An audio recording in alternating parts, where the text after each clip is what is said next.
2, 3, 4교시는 서술 쓰는 방법이 본격적으로 들어갈 거예요.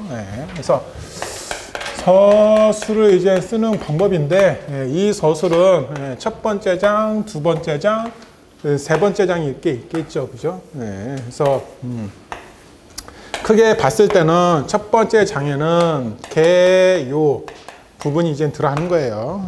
물론, 개요 바로 밑에 물어본 게 이제 들어가도 되는데, 일반적으로 저희가 쓰고 있는 것은 엑스트라 1, 엑스트라 2. 그래서 두 가지에 대해서 엑스트라를 이제 써 주시고, 두 번째 페이지에는 물어본 거, 첫 번째 거, 물어본 거, 두 번째 거. 물어본 게 만약에 한 개가 있다. 그러면은 물어본 거 한 개를 22줄. 물어본 게 만약에 두 가지다. 그러면은 11줄, 11줄. 만약에 물어본 게 세 가지다. 그러면 물어본 거를 11줄, 11줄, 11줄. 그래서 총 33줄. 이렇게 이제 생각을 하시면 될 것 같아요. 기본적인 문제들은 일반적으로 두 가지로 물어보니까 11줄, 11줄. 이상만 쓰시면 돼요. 이상. 이상. 그래서 물어본 게 이제 두 개니까 22줄인데, 이것은 최소 22줄 이상이다. 써야 되는 게 이렇게 생각하시면 되겠죠. 마지막 페이지 이쪽 부분은 이제 결론이 들어가는데, 만약에 현장 사례가 있다면, 결론이 들어가는 부분이 여기부터냐, 여기부터냐, 그것만 이제 결정을 해주시면 되겠죠. 모든 문제들은, 서술형의 모든 문제들은 마지막 페이지 쪽에 꼭 들어가야 될 게 있어요. 예를 들어서 흙막이 같은 경우는 계측 같은 거, 그렇죠? 나툼 터널 문제가 출제가 됐다 그러면 계측이 무조건 들어가 주셔야 됩니다. 도로가 나왔다면 평탄성에 관련된 품질적인 부분이 들어가야 되겠죠. 기초가 나왔다면 말뚝, 지지력, 판단 방법에 대한 게 들어가야 되겠죠. 토공, 성토가 나왔다 그러면 다짐도, 확인 방법에 대한 품질적인 부분이 여기 들어가야 되겠죠.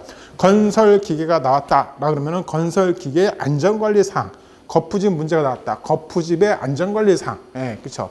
그럼 결국은 이 부분은 뭐가 들어간다 그랬더니 공품, 원, 안, 환 중에서 쓰고 싶은 거, 쓰고 싶은 게 이제 들어간다 라고 이제 보시면 됩니다.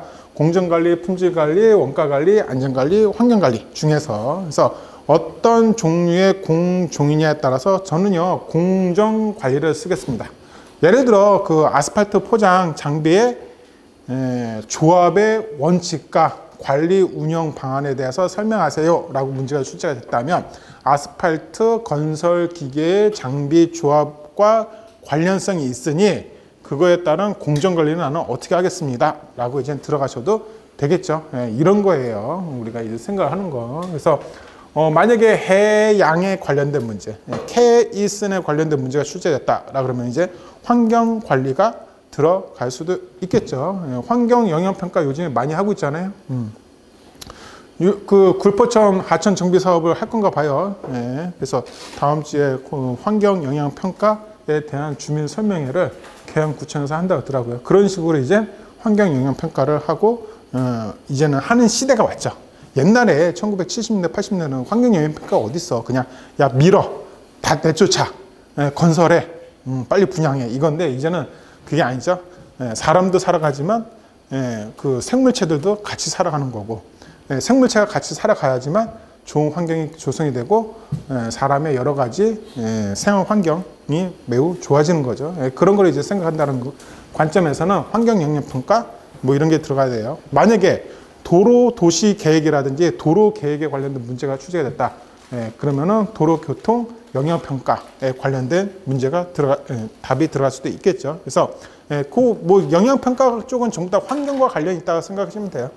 그냥 뭐 깨끗한 거, 클린한 것만 환경이 아니라 주변에 여러 개 좋은 부분에 영향을 줘서 그거를 좋아진다라고 그러면 다 전부 다 환경 쪽으로 몰아간다라고 생각하시고, 공품, 원한 기본 구성은 이렇습니다.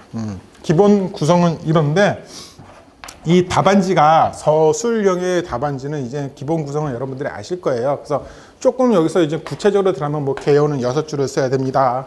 뭐 엑스트라 1은 만약에 원리가 있다면 원리를 써야 됩니다. 엑스트라 2는 만약에 순서가 있다면 순서로 쓰시고, 엑스트라 2에서 어떤 공법 유형이라 그러면은 A를 물어봤으면 B까지 같이 쓰면 좋습니다. 뭐 이런 여러 가지 이제 이야기는 있을 거예요. 하지만 지금 그게 중요한 게 아니라 우리는 뭐가 중요하냐? 전체적인 구성이 되게 중요하다라고 생각하시면 돼요. 네, 그러면 이 물어본 것이 엑스트라 2를 빼고 여기서부터 들어가도 돼요. 네, 되죠. 네, 물어본 것이 엑스트라 1도 빼고요. 네, 여기 개요 바로 밑에서부터 들어가도 돼요. 다르게 생각하죠, 이거지. 네, 저는 그 본 강의 수업 시간에는요, 네, 그런 거 설명 안 드리고 다 쓰고 이렇게 넘어가는 거 설명드리는데, 가장 큰 이유는 불특정 다수, 많은 분들이 같이 공부를 할 때는 노멀한 거를 알려드린다는 거예요. 그 노멀한 것은 왜 알려드리냐 그랬더니, 물어본 것을 22줄 이상 쓰는 것을 매우 어려워해. 평균으로 봤을 때. 이게 합격생이 100명이 시험을 보면 90명이 떨어지는 시험이잖아요. 그러면 평균으로 따진다면 평균은 전부 다 불합격하는 걸로 보는 거예요. 그죠? 그 성적이 매우 좋으신 분들만 합격을 한 거다. 이 시험은. 그런 의미에서 그 평균 눈높이에서 설명을 했을 때는 무조건 이거예요. 왜? 물어본 거 22줄 이상 쓰는 게 어려워. 보통 공부하는 게, 저는요 시간이 없어서 공부를 못해요. 저는요 와이프가 주말에 공부 못하게 해요. 여러 가지 많은 변명이 있어요. 저는 다 변명이라 보거든. 왜냐하면 저도 공부를 했기 때문에. 그래서 여러 가지 그런 변명들이 있기 때문에 공부할 시간이 없어서 이것만이라도 지켜주십시오. 그래서 본 강의 시간에는 그냥 이렇게 설명을 드리는 거고, 만약에 내가 공부를 많이 했다, 실력이 많이 좋아졌다, 그러면 쓸 게 많다, 그럼 여기서부터 써도 되고요. 여기서부터 쓰셔도 돼요. 자, 그러면은 또 어디까지 써도 되느냐 그랬더니, 문제 유형에 따라서 본론을 여기까지 쓰셔도 돼요. 물어본 것을. 그러면 예를 들어 물어본 거를 여기서부터 여기까지 쓰셔도 된다라고 이야기를 할 수도 있는 거예요. 그러면 총 대제목은 몇 개다? 3개. 개요, 물어본 거, 결론. 이렇게 쓰셔도 합격할 수 있습니다. 즉 다시 말해서 대제목을 구성에 맞게끔, 첫 번째 페이지 구성에 맞게끔 쓰는 것도 합격이 되지만, 그냥 물어본 거에 충실해서 대제목 3개로 쓴 것도 합격이 된다. 그러면 이 서술형은 뭐에 초점을 줘야 되는 게 맞는 문제냐라고 했을 때, 구성이 대제목 개수와 상관없이 물어본 거에 대한 것을 내가 얼마큼 알고 있다. 그리고 거기에 대한 나의 기술적인 생각들이 정립이 잘 되어져 있다라는 게 첫 번째 키워드입니다. 즉, 그 첫 번째 키워드는 나는 기술사적 생각을 가지고 있다입니다. 그러면 여기서 가장 또 핵심이 되는 것 중에 하나가 뭐냐 그랬더니, 저는요 시공기술사 이번에 시험을 보기 때문에 하나만 아는 게 아니라 여러 가지를 알고 있다라고 이야기를 해주시면 되게 좋겠죠. 그죠? 하나만 쓰시는 분들은 합격하기가 어렵다. 여러 개를 쓰는 게 합격하는 게 좋다. 예를 들어서 옹벽의 안전조건에 대해서 설명하세요 라는 문제가 출제가 됐다면, 옹벽의 안전조건은 수평활동, 전도, 지지력, 원호활동, 이거입니다. 모든 토목시공기술사 교재들이 그렇게 설명이 되어 있어요. 근데 그것만 쓰면 합격하기 어렵다. 뭘 더 써야 된다? 수압에 대한 안정, 토압에 대한 안정, 그리고 내구성에 대한 안정까지. 구조체의 내구성이 있겠죠. 그러면 옹벽은 RC 옹벽이 있고 보강통 옹벽이 있는데, 보강통 옹벽의 내구성에 대한 부분은 그리드에 대한 부분이 될 거고, RC 옹벽에 대한 내구성에 대한 부분은 콘크리트에 대한 부분이 됐겠죠. 그죠? 점점점 뭐예요? 가지수가 많아져. 가지수가 많아지면 많아질수록 서술형에 대해서 물어보는 부분이 대한 포지션이 어떻게 된다? 점점 더 많아진다. 그죠? 여기 안에다가 옹벽의 안정조건 6가지를 어떻게 다 쓰냐고. 그걸 다 쓰는 순간 뭐만 쓰게 돼요? 공식만 쓰고 설명은 쓰지 못하고 그냥 나오는 사례가 돼요. 예를 들어서 옹벽 안전조건 검토 시 고려사항, 옹벽 안전조건 검토 절차, 옹벽의 안정조건, 옹벽의 내구성 향상을 위한 품질관리 방안, 아니면 유지관리 방안, 그리고 결론, 이렇게 이제 쓰게 된단 말이에요. 그럼 결국 뭐야? 물어본 게 두 번째 페이지밖에 안 나와. 두 번째 페이지 22줄이요. 거기서 예를 들어서 예, 대제목 하나 들어가죠. 예, 그리고 수평활동이라는 소제목 들어가죠. 전도라는 소제목 들어가죠. 예, 그리고 지지력, 예, 그리고 원어활동에, 그리고 수학, 예, 내구성. 7가지가 제목이야. 22줄 중에 7줄이 제목이 된단 말이야. 그 내용을 쓰고 싶어도 7칸으로 나눠야 되는 거예요. 쉽게 얘기하면 6칸이지. 예, 대제목 빼는 거니까. 그 22줄을 6등분을 해서 그 안에 내용을 적으려고 해보세요. 정말로 공식밖에 쓸 게 없어. 내용이 못 들어가. 그 이야기입니다. 그죠? 그래서 여러분들은 이제는 기술자적인 생각을 한다 그러면은 하나만 생각하는 게 아니라 여러 가지를 써야 된다. 그러다 보니까 결국은 써야 되는 페이지가 넓어질 수도 있다. 이렇게 이제 생각을 하시고 접근을 하셔야 됩니다. 서술형은 2번째 페이지만 쓰는 것은 결코 아니다. 라는 이야기가 되겠죠. 그죠? 자, 공통 아이템입니다. 저는 이거를 항상 말씀을 드리는데 왜 이 공통 아이템을 우리가 서술형에서 공부를 하고 캐치를 하고 가져와야 되는지 그 부분이 있는데 가장 큰 이유는 시간이 없다. 지금도 어저께도 이제 어떤 분 이제 수업 끝나고 이제 혼자 모의고사 푼 거를 제가 검토를 해드렸는데 그 문제를 푸시고 그 위에다가 몇 분 걸린지 써서 오세요. 근데 그 양반이 지난 회차에 59점대를 받으신 분이에요.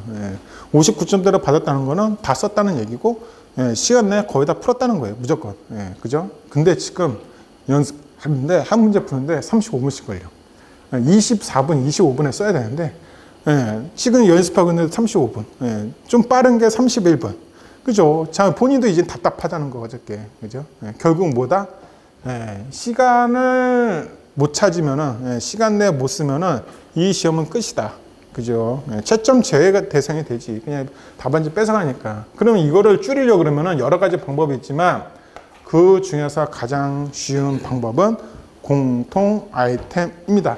예를 들어서 엑스트라 1에 고려사항 같은 게 이제 들어갈 수도 있을 거고요. 원리가 들어갈 수도 있을 거란 말이죠. 그죠? 아니면 어떠한 절차가 들어갈 수도 있을 겁니다.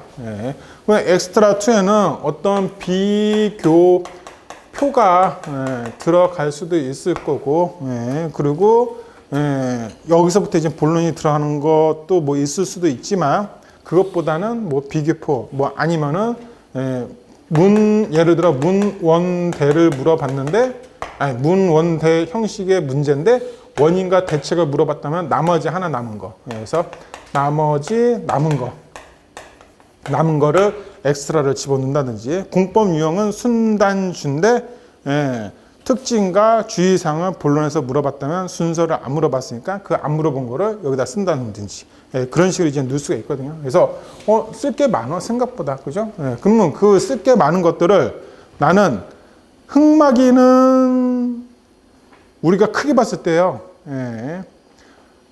나쁜 집안인가요? 좋은 집안인가요? 나쁜 집안이야. 나쁜 집안이면 흑마기를 해야 되는 집안은 무슨 집안? 포괄적으로 봤을 때 연약 집안이야. 그죠? 그러면 깊은 말뚝, 그죠? 말뚝 기초를 할 거예요. 말뚝 기초를 한다는 거는 그 집안이 좋은 집안이에요? 나쁜 집안이에요? 나쁜 집안이야. 포괄적으로 봤을 때 이 나쁜 집안은 뭐에 해당돼요? 연약 집안에 해당돼요. 즉, 다시 말해서 흑마기에서의 고려사항과 연약 집안에서의 고려사항은 비슷한 내용들이 들어갈 수밖에 없다. 그죠? 말뚝에 하는 것에서도 비슷한 내용이 들어갈 수밖에 없다. 다만 흑마기 자체 그 놈에 대한 고려사항, 추가 고려사항이 있겠죠. 그렇죠? 말뚝 자체에 대한 공법에 대한 추가적인 고려사항이 있겠죠. 그래서 기본 고려사항은 똑같다는 거예요. 그죠? 그런 것들을 어떻게 가져가시면 돼? 공통사항. 그러면 흑마기 공사전 조사 시험 항목이라든지 조사사항은 연약 집안에서의 조사사항과 비슷할까요? 안 비슷할까요? 비슷하겠지. 그렇죠? 이런 식으로 따져 물은다 그러면은 분명히 공통 아이템을 우리가 찾을 수가 있다는 거예요. 그죠? 그래서 이 공통 아이템을 나는 서술형의 앞페이지와 서술형의 뒷페이지, 맨 마지막 페이지 이 이야기를 하는 겁니다. 그래서 서술형 답안을 쓰는데 오늘은 이제 이 앞쪽에 대한 이야기를 조금 많이 할 거고요.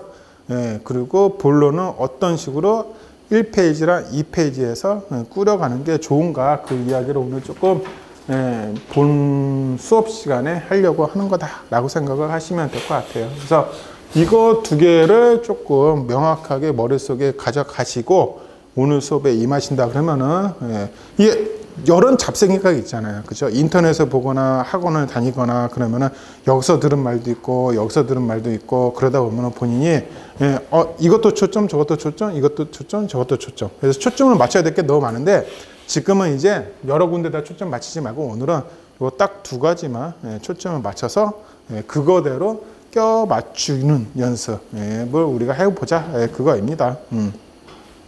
예를 들려 그러면은 우리 어렸을 때 여기 계신 분들 뭐 나이가 많건 적건 레고는 알잖아요. 그죠?